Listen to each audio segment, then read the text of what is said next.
অস্ত্র, যার মধ্যে 2টা বিদেশি পিস্তল, একটি লোকাল পিস্তল এবং কিছু শর্ট গান এবং কিছু পাইপ গান আমরা উদ্ধার করি, এবং যেখান থেকে প্রায় 32 রাউন্ড শর্ট গানের গুলি উদ্ধার করা হয় এবং কিছু পিস্তলের গুলি উদ্ধার করা হয়, এবং 8 জনকে আমরা গ্রেপ্তার করতে সক্ষম হই। এবং তারা, আমরা যখন অভিযান পরিচালনা করি তখন তারা আমাদের উপরেও হামলা করার চেষ্টা করেছে, ককটেল এবং কিছু শর্ট গানের গুলি পর্যন্ত তারা দূর থেকে করেছে। যাই হোক, আমরা সেফলি আমরা ওখান থেকে 8 জন সহকারে এবং উদ্ধারকৃত মালামাল সহকারে আমরা সেখান থেকে আসতে পেরেছি, এবং যারা গ্রেপ্তারকৃত তাদের বিরুদ্ধে আইনানুগ ব্যবস্থা প্রক্রিয়া। এটা তো আমি শুরুতেই আপনাদেরকে বলেছি যে এই জায়গায় নরসিংদীতে বিভিন্ন সময় আপনারা দেখেছেন, আপনারা বিভিন্ন নিউজ এবং মিডিয়ার মাধ্যমে কভার করেছেন, যেখানে আধিপত্য বিস্তার, মূলত এখানে বালুমহল রয়েছে, এখানে চর দখল, বিভিন্ন ঘাট এবং বাজারের দখল কেন্দ্রিক, এটা এলাকা বেসড। যেমন আমি বলেছি যে সায়দাবাদ একটা এলাকা, এখানের একটা গ্রুপ রয়েছে, বালুর চরের একটা গ্রুপ রয়েছে, চাঁদপুরের একটা আলাদা গ্রুপ আছে।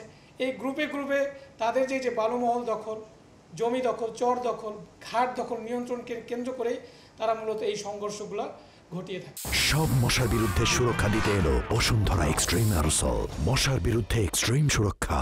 পলিটিক্যাল তো কারো না কারো আছে, আপনিও তো নিশ্চয়ই কোনো না কোনো দলের সমর্থন করেন বা কারো না কোনো মতাদর্শে থাকেন, বাট যে অপরাধ করে থাকে সে কোন পলিটিক্যাল দলের এটা দেখার বিষয় আমাদের না। আমি সবসময় বলে থাকি একটা জিনিস, সে অপরাধী কিনা, সে কোন দলের বা কোন রাজনৈতিক মতাদর্শের, এটা আমাদের আইনশৃঙ্খলা বাহিনীর দেখার বিষয় না। আমরা এখনও এই ধরনের পাইনি, যেহেতু আমরা অভিযান করেই এই ব্রিফিংটা করছি। পরবর্তীতে তদন্তের মাধ্যমে এটা আরও বিস্তারিত বেরিয়ে আসবে। যে সংস্থায় মামলা তদন্ত করবে তারা হয়তো ডিটেলস আকারে আপনাদেরকে জানাবে। দেখুন, আমাদের র্যাব 11-এর এরিয়াটা হচ্ছে যে এরিয়া, আমার 7টা ডিস্ট্রিক্ট, এই এরিয়ায় অভিযান সাধারণত আমরা পরিচালনা করে থাকি। আর যে আসামিগুলোকে ধরা হয়েছে তাদের কাছ থেকে প্রাথমিক জিজ্ঞাসাবাদে এটা পাওয়া গেছে যে এইসব জায়গা থেকে তারা কোথা থেকে অস্ত্র পায়, তারা প্রাথমিক জিজ্ঞাসাবাদে এই তথ্যগুলো দিয়েছে।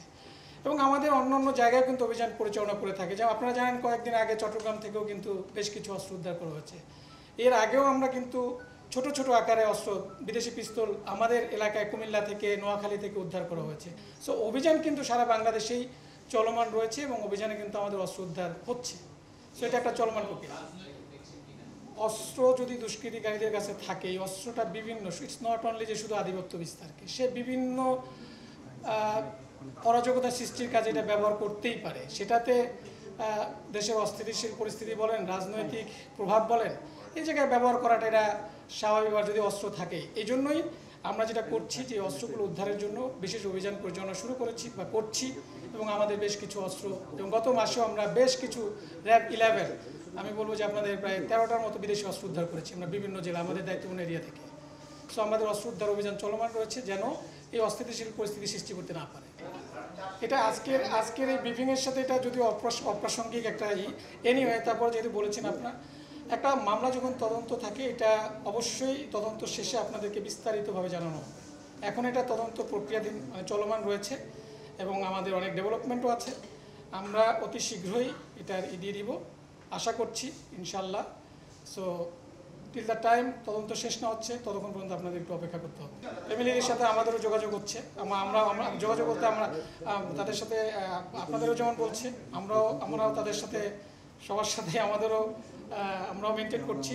সো এটা তদন্ত একটা দীর্ঘদিনের একটা প্রক্রিয়া। এখন হুট করে চাইলেই আসলে না। সো এটা তদন্তটাকে তদন্তের মতো যেন সুন্দরভাবে শেষ হয় এবং এটার জন্য একটা ভালো রেজাল্ট আসে, আমরা সেটাই সবাই কামনা করি। সো আমি আপনাদেরকে বলবো যে অতি শীঘ্রই এটা আপনার ইনশাল্লাহ